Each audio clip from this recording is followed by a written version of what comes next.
So pretty busy on the world stage over in Munich at the end of the week. Hillary Clinton and other big-name Democrats going after President Trump as they are attending some of these conferences in Europe, in Munich primarily.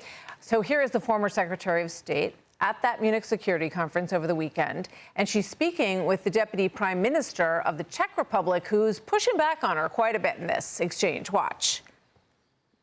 He has betrayed the West. He's betrayed human values. He's betrayed the NATO Charter, the Atlantic Charter, the Universal Declaration of Human Rights. And none of us in this room, including all of us on this panel, would choose to live under a regime that was so unaccountable that it could act with impunity the way that Putin does, except that's who Trump is modeling himself after. First, I think you really don't like him.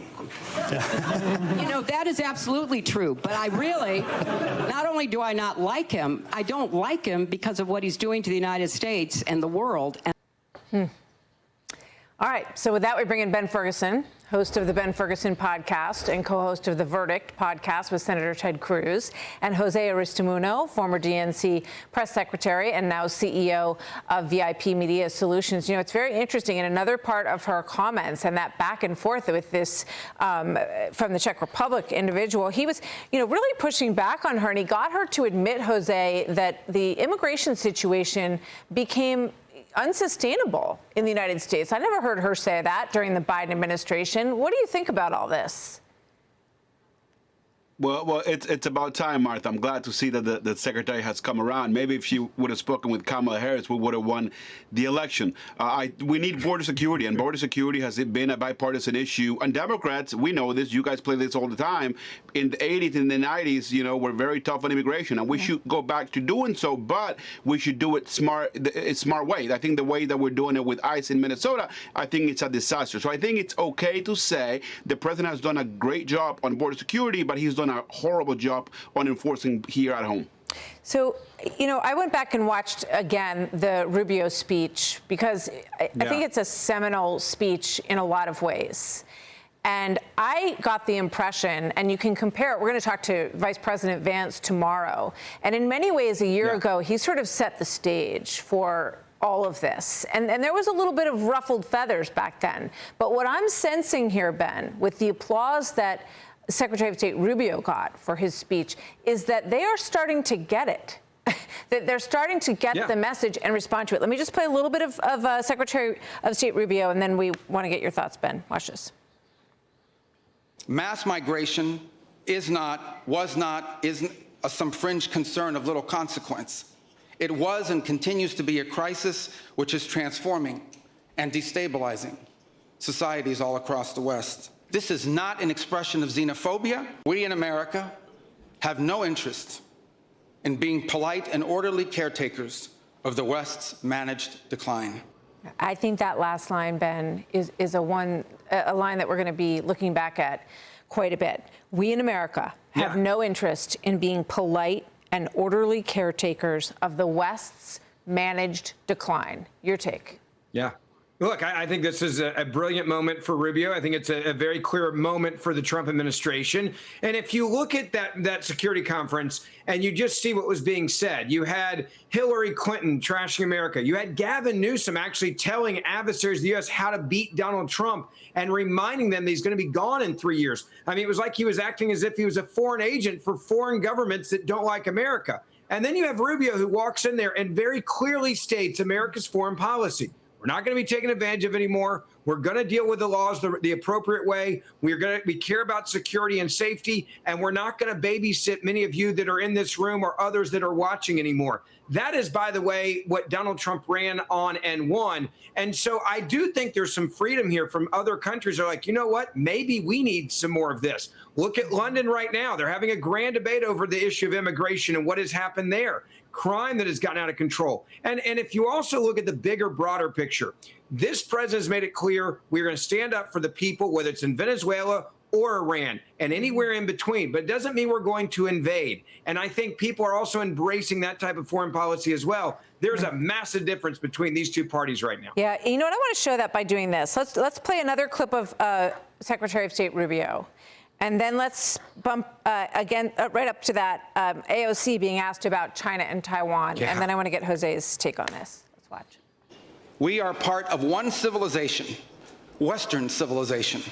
And so this is why we Americans may sometimes come off as a little direct and urgent in our counsel.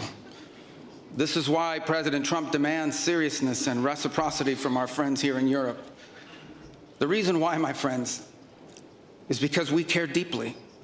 Would and should the U.S. actually commit U.S. troops to defend Taiwan if China were to move? You know, I think that this is such a, you know, I think that this is a, this is, of course, a very long-standing policy of the United States. I mean, Jose, I don't know. Which side do you want to be on?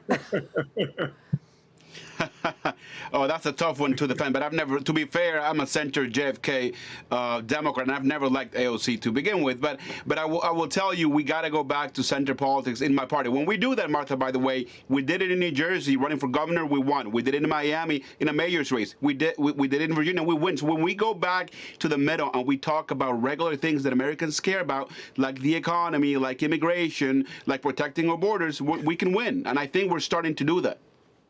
I mean, but that's, you know, I mean, do you, that's not what Rubio is talking about. And I think those are really important things to America. But he's talking about, you know, the backbone of the country, what it was built on, our love for our ancestors and a large part of the country that came from Europe and wanting them to, I don't know if Europe can be saved at this point. It might be too late for Europe, Ben. But it's such a clear clarion call. Yeah, and you go back to, you're going to a security conference. Like, you don't even have to be prepped for this. If you're Gretchen Whitmer, who, by the way, couldn't answer the questions that she was asked either on major issues, and AOC, like, you go there and you know, hey, there's a good chance you're going to be asked about Ukraine and Russia and Iran and Israel, and you're going to be asked about Venezuela or Taiwan and China. There is no prep needed for that. They don't have answers except to say Donald Trump is somehow bad and whatever he's in favor of, I'm against. And I think what you're witnessing here is the world looking at them and going, you guys don't even know how to lead on the foreign stage. You don't have an answer for these serious problems. I go back to remember the 3 a.m. phone call, Hillary Clinton, right? The obsession there. I don't think there's anybody in the Democratic Party right now that can answer the phone at 3 in the afternoon, much less 3 a.m., because they don't understand that when you lead on these issues, you have to lead with a serious foreign policy platform. And Gretchen Whitmer literally asked Donald Trump's ambassador, Matt Whitaker, to answer a question for her and then said, I can't answer this question as well as AOC because I'm just a governor. That's the leadership of the Democratic Party right now. It's not good.